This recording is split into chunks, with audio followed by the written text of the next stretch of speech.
오늘도 우리가 함께 예배함이 우리 마음의 양식이 되고 기쁨의 이유가 됩니다.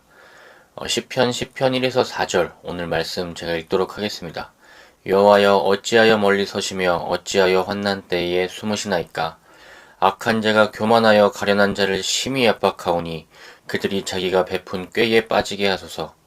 악인은 그의 마음의 욕심을 자랑하며 탐욕을 부리는 자는 여호와를 배반하여 멸시하나이다. 악인은 그의 교만한 얼굴로 말하기를 여호와께서 이를 감찰하지 아니하신다 하며 그의 모든 사상에 하나님이 없다 하나이다. 아멘. 오늘 함께 읽은 시편 10편의 1절은 여호와여 어찌하여 멀리 서시며 어찌하여 환난 때에 숨으시나이까.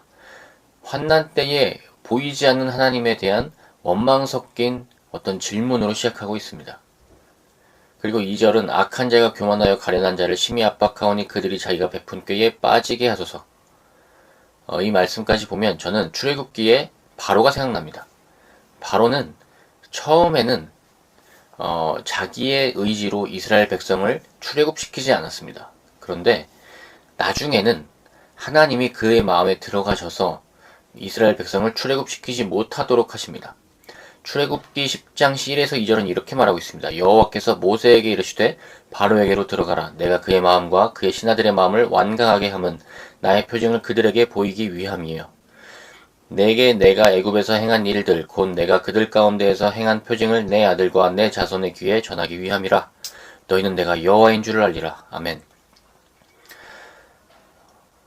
하나님이 바로의 마음에 들어가셔서 이스라엘을 출애굽시키지 못하게 함으로써 하나님께서 그 재앙을 내리심으로 이스라엘과 애굽이 동시에 보게 하시고 이 일들로 말미암아서 후대에 하나님이 진짜 하나님 되심을 알도록 하는 그 하나님의 계획이 포함되어 있음을 출애굽기는 보여주고 있습니다.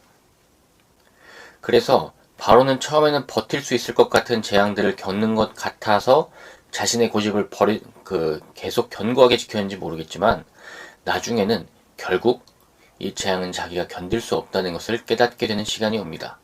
그러나 그때는 이미 늦었고 하나님이 거기까지 개입하셨다는 것을 알 수밖에, 인정할 수밖에 없는 시간이 되었습니다.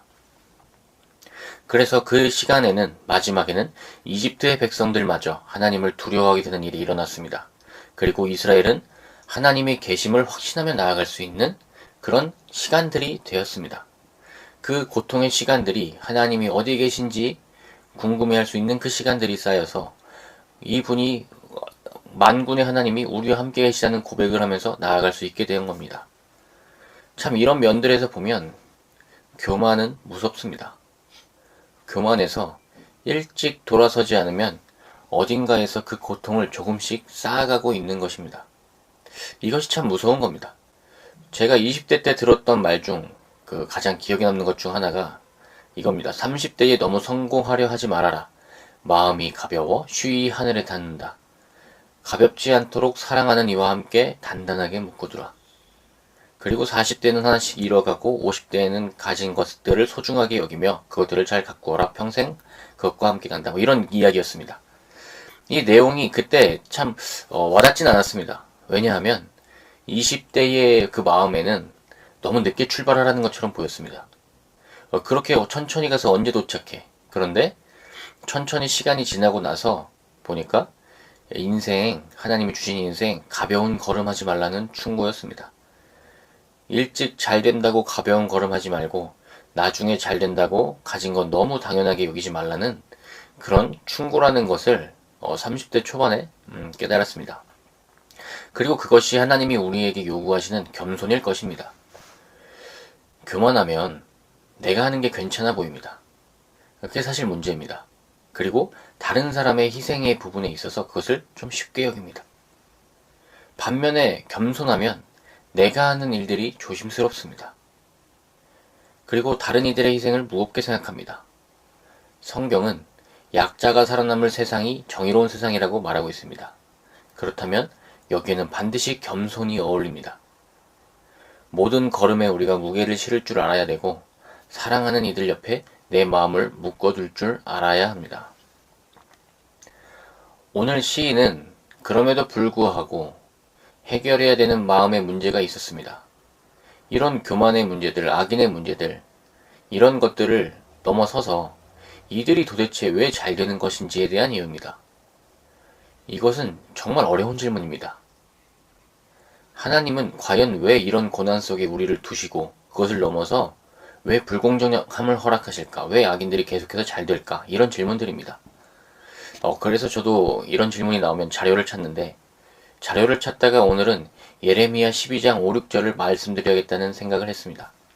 바로 하나님의 훈련입니다. 오늘 시편 10편과 예레미야 12장의 내용은 거의 유사합니다. 그런데 마지막에 가서 하나가 다릅니다. 바로 하나님의 답변이 있다는 점인데요. 시인의 억울한 질문, 예레미야의 억울한 질문에 하나님이 질문으로 답하십니다. 예레미야 12장 5, 6절입니다. 만일 너가 보행자와 함께 달려도 피곤하면 어찌 능히 말과 경주하겠느냐? 내가 평안한 땅에서는 무사하려니와 요단강 물이 넘칠 때는 어찌하겠느냐? 너의 형제와 아버지의 집이라도 너를 속이며 너의 뒤에서 크게 외치나니 그들이 너에게 좋은 말을 할지라도 너는 믿지 말지니라. 아멘. 이렇게 말씀하시는 겁니다. 지금도 힘들어하면 나중에 너 말하고는 어떻게 경주할래? 나중에 모든 짐을 쌈에 들고 뛰어야 될 때, 강이 범람했을 때 너는 지금 힘들다고 하면, 맨 땅에서 힘들다고 하면 그때는 어떻게 할래? 훈련하신다는 겁니다. 그때 괜찮아야 되는 그 관점으로 우리를 보고 계신다는 겁니다. 그리고 심지어 가족이 괜찮다 해도 믿지 말라고 합니다. 왜냐하면 괜찮음을 하나님이 허락하지 않으셨기 때문이에요. 그래서 오늘 마지막으로 도전드리고 싶은 건 괜찮음의 함정에 빠지지 않았으면 좋겠습니다. 그것이 바로 교만에서 나오는 방법입니다. 잠시 열심히 하고 나서 잠시 쉴 때 괜찮다고 생각하는 거야 괜찮겠지만, 아무것도 돌보지 않으면서, 별로 돌보지 않으면서 괜찮다고 하면 이것은 정말 교만한 것이고, 이것은 사실 괜찮지 않은데 그것들을 외면하는 것입니다. 그리고 이 괜찮음의 함정에 빠진 이들이 오늘 바로 악인이고, 시편에 나타난 악인이고, 출애굽에 나타난 바로입니다. 그러나 우리의 관심은 그 둘이 악인이냐 아니냐가 아니고 오늘 바로 나입니다. 나로부터 시작해야 됩니다. 내가 교만하지 말아야 합니다. 내가 머무는 곳, 내가 머무는 자리, 회사에서 내가 머무는 자리, 가정, 교회, 이런 것들이 문제가 없으니 나는 괜찮다. 문제 없다. 괜찮다. 이렇게 생각하는 것. 거기서부터 시작되는 것입니다. 서서히 어딘가 무너지고 있는데 나는 직장에 잘 다니고 괜찮으니 아무 문제 없어 라고 생각하는 것. 사실 이렇게 해서 괜찮음의 문제가, 이 세상이 아무 문제 없어 괜찮아 라고 하시면 예수님이 십자가에 달리실 이유가 없었을 것입니다. 문제는 찾아서 고치는 겁니다. 우리 모두 괜찮지 않은 세상에 살고 있습니다. 완전할 수는 없지만 우리는 온전함을 어느 정도 추구하며 살아가야 됩니다. 가정에서, 교회에서 원수들이 행하듯이 우리가 가벼운 걸음을 하지 말고 작은 아픔에도 우리가 귀 기울이고 서로 도와가며 서로 사랑하기를 축복합니다. 그리고 그 삶을 예수님이 사셨고 그 십자가의 삶은 이 정도면 괜찮아 해서 머무는 삶은 절대 아닙니다.